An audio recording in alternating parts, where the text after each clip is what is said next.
Chronicon Mundi.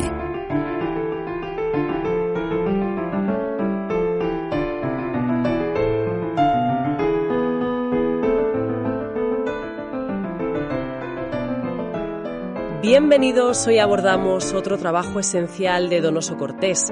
Para quienes nos acompañaron en nuestro análisis anterior, recordarán que exploramos a fondo su ensayo sobre el catolicismo, el liberalismo y el socialismo. Hoy, pues, damos un paso más y nos metemos de lleno en una de sus intervenciones más célebres, más contundentes y, sin duda, más polémicas, el discurso sobre la dictadura. Es una pieza fundamental. Hay que imaginarse la escena. Estamos en las Cortes Españolas, en enero de 1849. Toda Europa está literalmente en llamas o recogiendo los escombros del año anterior, del 48. Claro, la ola revolucionaria ha derribado tronos, ha puesto en jaque a imperios. El discurso de Donoso no es una reflexión académica en el vacío, es una bala de cañón disparada en medio de esa batalla. Exacto. Y en España, el gobierno del general Narváez ha recibido poderes extraordinarios para, precisamente, evitar que esa ola llegue a las costas españolas.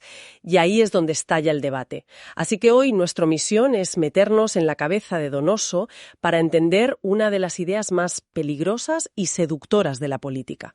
La que dice que para salvar a la sociedad a veces hay que suspender la ley. Justo. Vamos a ver cómo construye un argumento para defender lo que para muchos era, indefendible.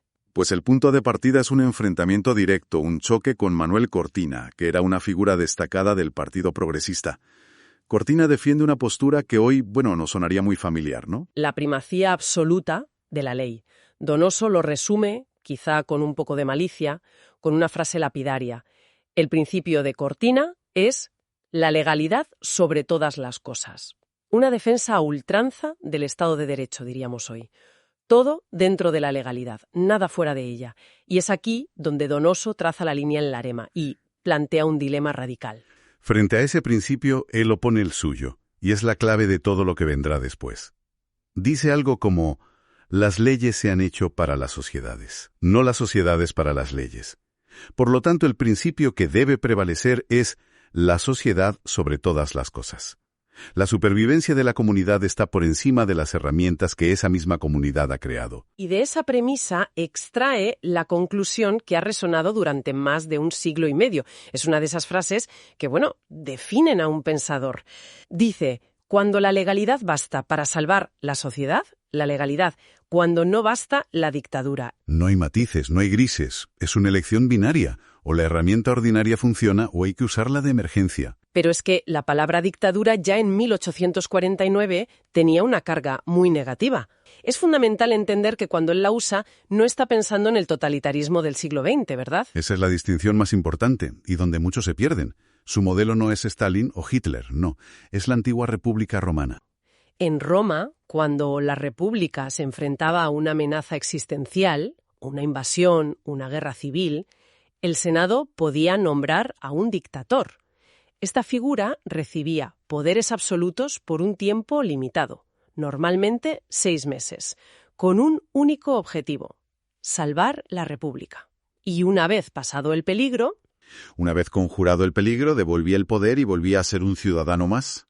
O sea, es una magistratura de emergencia, temporal y legalmente constituida, cuyo fin último es restaurar la normalidad, no crear un orden nuevo. Para Donoso, la dictadura es ese bisturí. Él mismo reconoce la dureza de la palabra, pero la contrapone a otra que para él es infinitamente más terrible y destructiva: la revolución. Claro. La elección no es entre legalidad y dictadura, sino entre la dictadura que viene de arriba, del gobierno, para conservar, y la que viene de abajo, de la revolución, para destruirlo todo. Pero aquí es donde a mí la cabeza me empieza a dar vueltas, porque no se conforma con decir que es un mal menor o una herramienta de emergencia.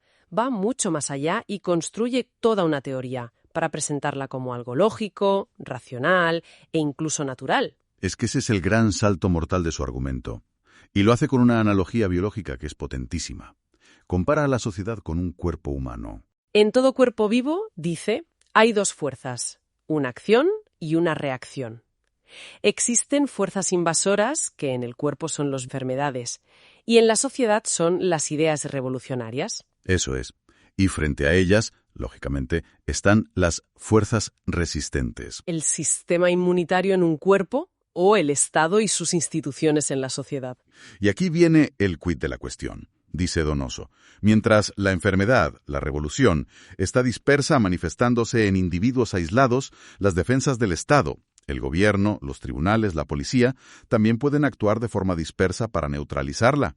Un arresto aquí, un juicio allá. Cuando esas fuerzas invasoras se concentran, se agrupan en asociaciones políticas, en partidos revolucionarios, la enfermedad se vuelve aguda y amenaza la vida del cuerpo social. ¿Cuál es la respuesta natural e instintiva de cualquier organismo vivo en esa situación? Concentrar todas sus defensas. El cuerpo social, para sobrevivir, necesita que las fuerzas resistentes se concentren en una mano. Y esa concentración de poder absoluto en una sola mano para responder a una amenaza concentrada es, para él, la dictadura. Es una justificación casi como si fuera una ley de la física política. Tal cual. La presenta como la teoría clara, luminosa, indestructible de la dictadura. Y para que no parezca una invención suya, se lanza a un tour de force por la historia para demostrar que la dictadura siempre ha existido, con distintos nombres, en todos los regímenes. Y lo increíble es que se va a buscar ejemplos a la cuna de sus enemigos ideológicos. No se va a la Persia absolutista. No. Se va a la Atenas democrática. Exacto, y no se corta un pelo. Dice que el ostracismo ateniense, por el cual la Asamblea podía exiliar a un ciudadano sin juicio previo por considerarlo una amenaza, era una forma de dictadura popular. Luego salta a la Roma aristocrática y su ya mencionada dictadura consular. Y de ahí a la Edad Moderna. Y llega a la Edad Moderna afirmando que en las constituciones francesas la dictadura se esconde en los preámbulos o en los artículos que permiten declarar el estado de sitio. Siempre está ahí, latente. Pero el ejemplo más provocador es el que pone sobre Inglaterra. En pleno siglo XIX, Inglaterra era el modelo de la libertad parlamentaria, el espejo en el que se miraban todos los liberales. Y Donoso va y dice que allí es donde existe la dictadura más perfecta. ¿Cómo sostiene eso? Es un argumento brillante, te guste o no. Él dice que, a diferencia de otros países con constituciones escritas que limitan el poder, en Inglaterra el Parlamento es soberano. Tiene un poder, en teoría, ilimitado. Y cita a los propios juristas ingleses, que decían con una famosa frase que el Parlamento todo lo puede, excepto hacer de una mujer un hombre o de un hombre una mujer. Es decir, que el Parlamento puede suspender derechos, confiscar propiedades, cambiar las reglas de sucesión, puede hacer lo que considere necesario. Puede hacer lo que quiera. ¿Y esa capacidad de actuar sin límites legales, aunque sea ejercida por una asamblea, es lo que Donoso identifica como una forma de dictadura? Exacto. Subvierte por completo la imagen de Inglaterra como cuna de libertades. Lo que está diciendo en el fondo es que la fortaleza del sistema inglés no reside en sus libertades, sino en su poder de excepción. Sino en que tiene un mecanismo dictatorial perfectamente integrado y legitimado, listo para ser usado cuando haga falta. Es una provocación en toda regla al liberalismo de su tiempo. Vale. Entiendo la defensa teórica de la dictadura como un mecanismo de salvación. Pero Donoso no se queda ahí, ¿verdad? Porque también ataca frontalmente las ideas sobre qué causa una revolución en primer lugar. Él no creía que fuera la pobreza o la tiranía. De hecho, se ríe de esa idea. Cita a un colega suyo que había dicho algo como «¿Queréis evitar las revoluciones? Dad de comer a los hambrientos». Y Donoso responde que esa teoría es totalmente contraria a la historia. Lanza un desafío a la Cámara y pide que le nombren una sola revolución importante que haya sido hecha por pueblos esclavos o por pueblos hambrientos. Su tesis es justo la contraria, y es una de las ideas más contraintuitivas y potentes del discurso. Es demoledora. Suelta otra de sus frases lapidarias. Las revoluciones son enfermedades de los pueblos ricos. Las revoluciones son enfermedades de los pueblos libres. Increíble. Argumenta que un pueblo sometido a la esclavitud o a la miseria extrema no tiene ni la energía, ni la organización, ni siquiera la imaginación para hacer una revolución. La verdadera causa, para él, no es la necesidad material. ¿Cuál es, entonces? Los deseos sobreexcitados de la muchedumbre por los tribunos que la explotan y benefician. No es el estómago vacío, es el alma llena de deseos inalcanzables. Es la envidia y la promesa de que se puede tener lo que tiene el de arriba. Y a partir de ahí traza lo que él llama la fórmula de todas las revoluciones, que es como una escalada de promesas que van corrompiendo cada estrato social. Es una secuencia que describe con una precisión casi matemática. Primero, dice, los tribunos se dirigen a las clases medias y les susurran al oído, sed como los nobles, y se produce la revolución contra la aristocracia. Luego, se dirigen a los nobles y les dicen, sed como los reyes, y se produce la revolución contra la monarquía. Y finalmente, la última etapa, la que él está presenciando con el auge del socialismo, la fórmula socialista que se dirige al pueblo y le dice, y seréis como los ricos. Para él este es el último eslabón de la cadena de la subversión. Pero lo más fascinante es que no lo ve como un simple proceso político o económico, lo eleva a una categoría teológica. Claro, porque para él todas esas fórmulas son un eco de la primerísima rebelión de la historia. La del jardín del Edén, la promesa de la serpiente a Adán y Eva, y seréis como dioses. Ahí está la conexión. Para Donoso, toda la agitación política revolucionaria desde la Ilustración no es más que una repetición secular de ese pecado original. Es una rebelión fundamentalmente espiritual contra el orden jerárquico establecido por Dios. Por eso las revoluciones no se pueden curar con pan.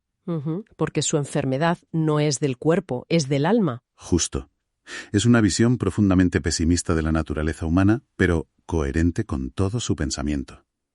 Entonces, si la dictadura es la solución, volvamos al punto clave.